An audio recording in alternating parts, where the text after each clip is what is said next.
si cowok ini datang ke rumahnya, itu ngajak main biasa, terus udah tuh pergi. Nah, datang ke suatu tempat hiburan, kalau misalkan bahasa sininya tuh pasar malam. Nah, itu malam-malam gitu. Nah, udah tuh mereka di situ main. Nah, suatu kejadian si cowoknya ini minta main game.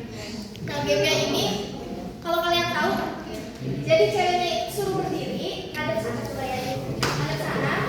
Terus ceweknya ini suruh jatuh ke belakang.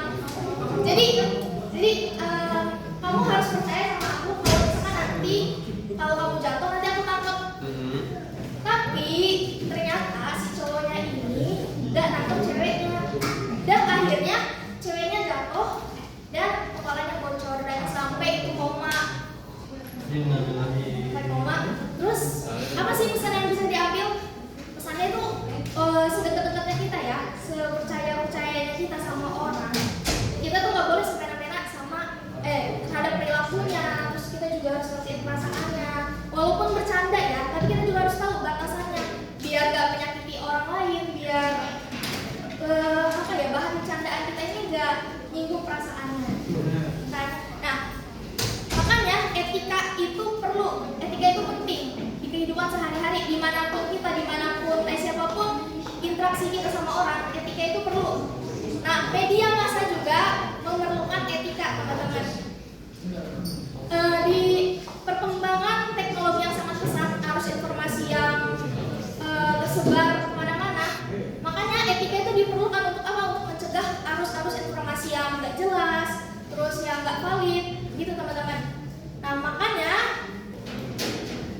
kelompok kami akan membahas bagaimana etika media massa itu diaplikasikan di dalam media massa. Terus hubungannya dengan teori framing. Oke, sebelum lanjut, aku mau mengenalkan kelompokku dulu. Kelompok aku yaitu di situ ada, boleh kenalan? Saya Rizky Cahyadi. Nama saya Dinda Trihamsari. Oke, dan saya sendiri adalah Ahmad Putri Amalia. Oke, boleh lanjut? Nah, kita tahu ya, sekarang tuh zamannya teknologi, perkembangan teknologi sudah pesat, terus arus informasi juga begitu banyak. Makanya komunikasi massa itu jadi elemen penting, jadi patokan lah. Utama bahasanya mak, orang-orang sekarang itu memerlukan media untuk mencari informasi, untuk mengetahui ada apa aja nih berita hari ini.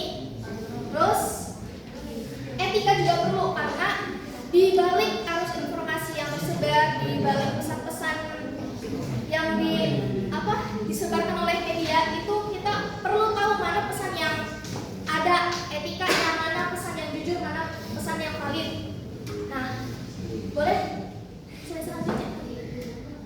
Apa sih etika? Apa itu? Oh, ini ya, kelompok. Apa itu etika komunikasi massa? Etika komunikasi massa itu merupakan suatu kumpulan prinsip-prinsip moral. Prinsip-prinsip moral yang sebagai pedoman bagaimana kita menyampaikan informasi atau pesan di media massa ya. Nah, menurut Smoker atau Dan Ries, etika massa itu mencakup 5 aspek penting. Yang pertama, tanggung jawab. Nah, tanggung jawab di sini artinya pelaku komunikasi itu harus mempertanggungjawabkan apa yang disampaikannya. Terus di sini ada kebebasan pers. Nah, kebebasan pers ini berarti media itu gak ada yang campur tangan, gak ada yang mencampur tangani. Media harus menyampaikan apa, media harus mau meliput apa. Di sini juga masalah etis berarti kita harus mempertimbangkan mana pesan yang baik, mana pesan yang tidak memihak orang. Terus ketepatan dan objektivitas ini juga sama ya sama kebebasan pers. Artinya media itu punya hak untuk menyampaikan berita apa aja. Terus adil bagi semua pihak.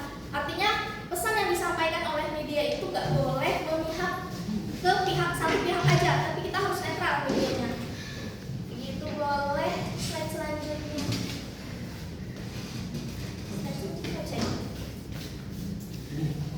Kasus Bupati. Oke.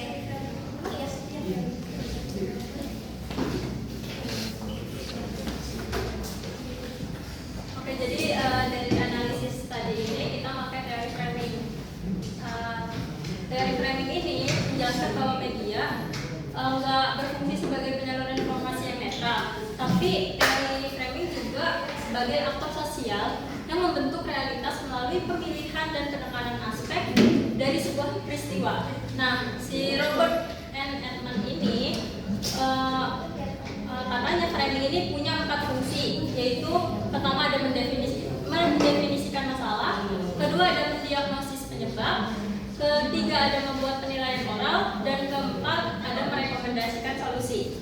Nah, sementara itu dari Gerald M. Kosinski menekankan 4 dimensi framing, yaitu ada sintaksis, skrip, tematik, dan retoris yang membentuk cara media mengonstruksi isu secara utuh.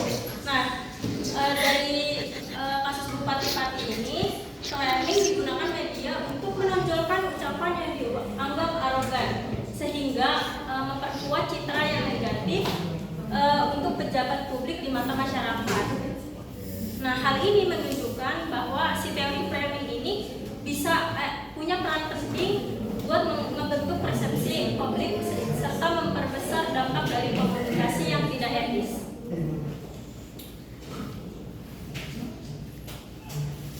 Nah, di kasus Bupati Pati ini, jadi pada Agustus 2025 ini ada kebijakan kenaikan PBB hingga 250% di Kabupaten Pati yang memicu keresahan masyarakat. Nah, meski kebijakan ini akhirnya dibatalin, tapi pernyataan si Bupati ini seolah nantangin masyarakat di Pati gitu, buat ngelakuin yang namanya demonstrasi. Terus jadi sorotan media massa. Nah, si media ini ngebingkai isu bukan ke substansi kebijakan si bupatinya, tapi pada gaya komunikasi pejabat yang arogan yang kayak ngomong soal kenaikan PBB-nya, atau pokoknya si bupati ini nantang apa ya, masyarakatnya gitu ya. Terus pemberitaan tersebut memperkuat sentimen negatif di masyarakat terhadap pemerintah daerah dan menimbulkan kritik yang menyebar luas dengan cepat gitu terhadap gaya komunikasi publik.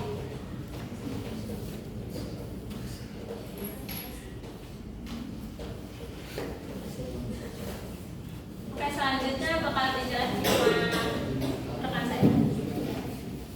Selanjutnya itu implikasinya apa, yaitu medianya itu memframing Bupati Pati yaitu Sudewo yang memberikan dampak sosial dan politik. Nah, di sisi sosialnya itu masyarakat semakin kritis terhadap gaya komunikasi dan gaya pejabat dan bagaimana mereka berkomunikasi dalam tanda kutip kepada khayal publik, itu kan ya. Dari sisi politiknya itu, sorotan media terhadap arogansi pejabat berpotensi melemahkan legitimasi bupati, terutama dalam konteks politik lokal. Hal ini membuktikan bahwa komunikasi publik yang tidak etis dapat menimbulkan konsekuensi serius dalam hubungan pemerintah dan masyarakat.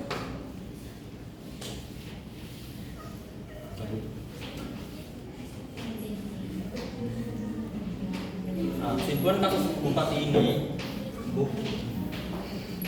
Bupati Sudewo ini menunjukkan bahwa adanya etika komunikasi itu sangat penting untuk menjaga kepercayaan masyarakat, yang dimana tuh dia suka arogan gitu, nantangin masyarakat demo ngajak 50.000 orang gitu, yang datang 10.000, 100.000 diem aja. Ucapan yang arogan dan tidak empatik melanggar prinsip etika komunikasi. Media membingkai isu ini dengan menonjolkan arogansi pejabat sehingga memperkuat persepsi negatif. Gaya komunikasi yang tidak etis jika diperbesar melalui framing media berdampak pada kerusakan citra, menurunnya kepercayaan, dan melemahkan legitimasi politik.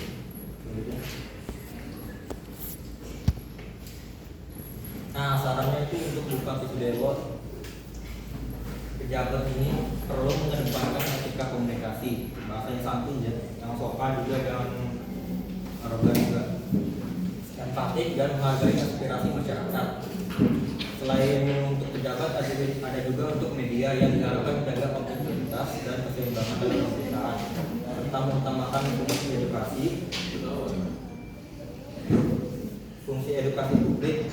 Masyarakat juga perlu meningkatkan literasi agar lebih kritis, dan juga ada lebih kritis terhadap training yang dibangun media. Mereka juga harus menggunakan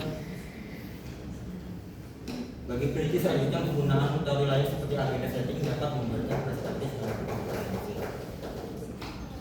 Oke, mau nambahin ya. Jadi kesimpulannya, etika komunikasi massa di dalam kasus Bupati Pati itu punya peran yang penting. Di sini Bupati Pati itu masalahnya diawali kenaikan pajak bumi bangunan sebanyak 250% ya tingginya. Nah, situ kan otomatis masyarakat marah dong ya, karena banyak pajak yang naik juga, tiba-tiba ini PBB naik 250%. Nah, situ masyarakat marah. Terus Bupati Pati itu menanggapi. Nah, menanggapinya ini dia tuh menyampaikan substansi pajaknya, substansi kebijakan pajaknya juga. Terus dari cara penyampaiannya itu arogan. Nah, makanya kenapa masyarakat itu makin marah. Pajak udah naik, Bupati Pati malah nyampeinnya udah gitu, komunikasinya nggak baik lah intinya. Udah tuh dari situ ditambah lagi sama media-media yang nge-framing omongan Bupati Pati ini yang arogan. Kan makin banyak tuh ya media yang yang menyebarluaskan. Selain teori framing, agenda setting juga di sini masuk ya teman-teman. Yang mana media itu menentukan apa yang perlu masyarakat itu pikirkan. Jadi karena media itu selalu menyampaikan berita-berita itu, berita tentang Bupati Pati, cara ngomongnya kayak gitu. Nah, masyarakat tuh jadi mikirnya, aduh Bupati Pati ini banget nih, buruk nih, gak bagus lah, gak cocok jadi pemimpin karena gaya komunikasinya gak benar. Nah, jadi dari situ udah masyarakat marah sampai akhirnya walaupun emang pajaknya itu turun, ya rakyat menang, tapi Bupati Pati ini kehilangan kredibilitasnya sebagai pemimpin, gitu teman-teman. Ya, framing berarti tadi memframing ucapan Bupati Pati, terus agenda setting juga media yang selalu menyebarluaskan berita-berita Bupati Pati. Terus tadi saran-sarannya itu kita ada 3. Sarannya pelaku komunikasinya atau komunikator, terus sama medianya, terus sama masyarakatnya juga. Nah, pelaku komunikasinya ini kita menjunjung nilai kejujuran, nilai empati, bahasanya yang sopan, bahasanya yang benar. Jadi sebelum kita menyampaikan apa yang mau disampaikan, kita juga perlu mengolah pesan kita agar masyarakat itu bisa mengambil pesannya, bisa mengambil pesan yang baiknya. Nah, media juga di sini punya peran penting. Harusnya media ini nggak cuma memframing omongan bupatinya aja, tapi juga substansi kebijakan pajaknya. Nah, masyarakat juga di sini perlu menjunjung literasi yang tinggi. Oke teman-teman, dari kelompok kami sudah. Apakah ada pertanyaan atau ada yang mau didiskusikan? Boleh anak? Ada kesempatannya. Kalau kita lihat perkembangan media sekarang itu kan udah serba cepat ya. Menurut kalian kenapa sih etika komunikasi itu penting banget, dan apa dampaknya jika kita mengabaikan etika komunikasi massa? Boleh? Ini pertanyaannya, etika komunikasi massa itu penting. Terus kalau misalnya kita nggak menerapkan etika komunikasi massa itu apa dampaknya? Itu seperti yang udah dijelasin, etika komunikasi massa itu penting karena zaman sekarang tuh zaman teknologi, penyebaran informasi dari manapun itu pasti ada ya, dan banyak. Kita perlu memasukkan nilai etika komunikasi massa ini agar kita tuh tahu mana pesan yang valid, mana pesan yang benar-benar sah, mana pesan yang benar-benar ini diakui dan jelas. Terus dampaknya itu pastinya tadi masyarakat bisa aja salah persepsi, terus bisa menganggap perilaku komunikasinya itu bisa menganggap buruk kayak tadi kan tentang Bupati Pati. Nah, pasti orang-orang tuh memframing Bupati Pati ini, oh buruk, ini komunikasinya juga udah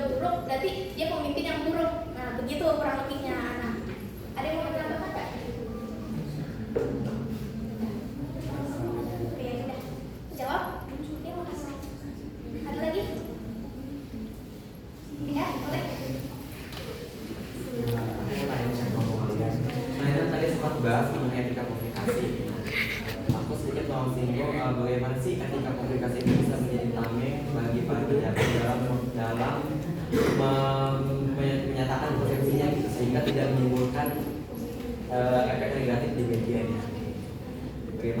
Bagaimana si etika komunikasi itu menjadi tameng bagi para pejabat? Jadi gimana tadi etika komunikasi masa itu menjadi tameng buat para pejabat. Nah, kenapa dia menjadi tameng? Karena etika komunikasi masa tadi kan dijelasin sama Mas itu dia penting kan. Nah, apalagi penting buat para pejabat. Tapi soalnya dari cara mereka ngomong itu bisa langsung mempengaruhi citra-citra buat di masyarakat. Kayak dari bupati ini kan dia cara ngomongnya arogan. Nah, itu membuat para masyarakat yang ngebaca jadi apa ya, citra jeleknya tuh ke bupatinya gitu loh. Jadi langsung membuat citranya tuh langsung jelek gitu. Nah, kenapa kalau misalnya si komunikasinya nanti arogan atau nggak ada kayak empatinya gitu ke masyarakat, si media ini bisa nge-frame sisi negatifnya, terus masyarakat bisa jadi kritis, bahkan bisa kehilangan kepercayaan sama si pejabatnya gitu, atau enggak bisa yang kepercayaan juga sama medianya gitu. Nah, sebaliknya kalau misalnya ada kayak pejabat ngomong kayak komunikasinya bagus, santun, jujur, terus kayak akurat, menghargai para kayak menghargai masyarakat, pesan yang disampaikan juga bakalan lebih bisa diterima gitu dengan baik.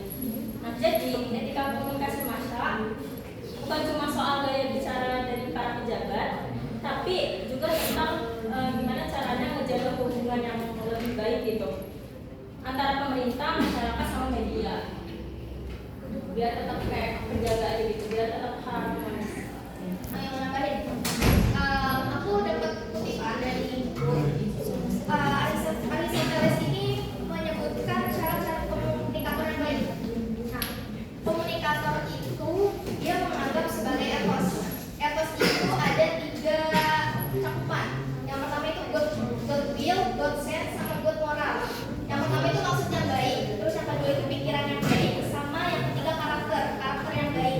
Nah, kalau misalkan etos ini nggak diterapin di komunikator, di perilaku pelaku komunikasi, itu komunikasinya nggak bakal efektif. Nah, apalagi kalau misalkan pejabat itu kan dia punya kredibilitas ya, sebagai pejabat, sebagai pemimpin, orang-orang tuh tahu dia pemimpin. Kalau misalkan dia nggak menerapkan etos ini, nggak punya maksud yang baik, nggak punya pikiran yang baik, sama nggak punya karakter yang baik, komunikasinya itu nggak bakal efektif. Jadi pesan-pesan yang disampaikan itu nggak bakal efektif ke masyarakat. Jadi mungkin saran dari aku itu menerapkan tiga aspek tadi, maksud yang baik, pikiran yang baik, sama karakter yang baik. Terus kalau misalkan ya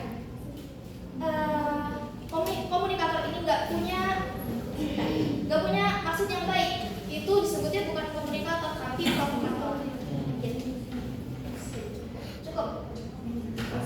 Ya. Ada lagi? Menurut kalian kan sekarang tuh banyak ya berita-berita yang negatif gitu. Yang pasti yang viral-viral tuh pasti berita-berita yang jelek, yang buruk. Menurut kalian gimana caranya biar berita-berita positif kayak prestasi kayak gitu dan lain-lain bisa naik dan mengurangi atau menghapus si apa sih namanya berita buruk ini dengan etika komunikasi media massa. Oke. Udah. Iya. Apa ya? Bener ya tadi.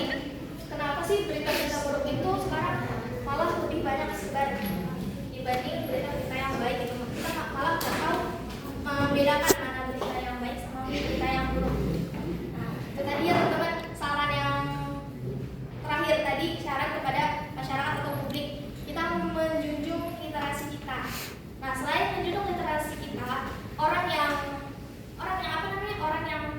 menyebarkan berita juga, kalau misalkan mau dia tuh naik ya berita baiknya, berarti kita perlu memberikan tagline. Nah, kasih tag gitu kan. Kalau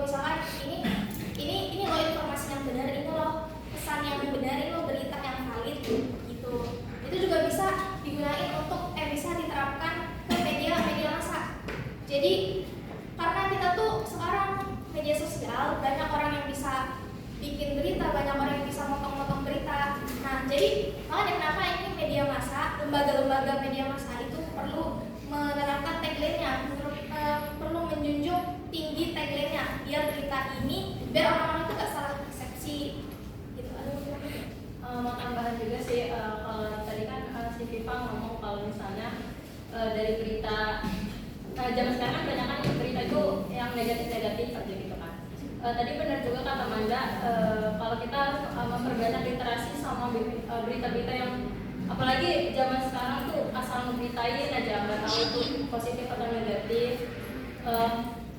Mungkin kalau buat ngilangin kayak berita-berita negatifnya tuh itu nggak akan mungkin hilang ya, karena pasti ada aja tuh media-media tuh yang nyari sensasi gitu buat rame, itu nggak bakal bisa hilang, tapi mungkin bakalan bisa berkurang dengan cara tadi tagline-nya harus diubah, kayak harus lebih ke arah positif aja gitu. Gimana caranya si berita ini bikin yang lebih apa ya, kata-katanya lebih bagus aja gitu, lebih positif, jadi nggak ke arah negatif.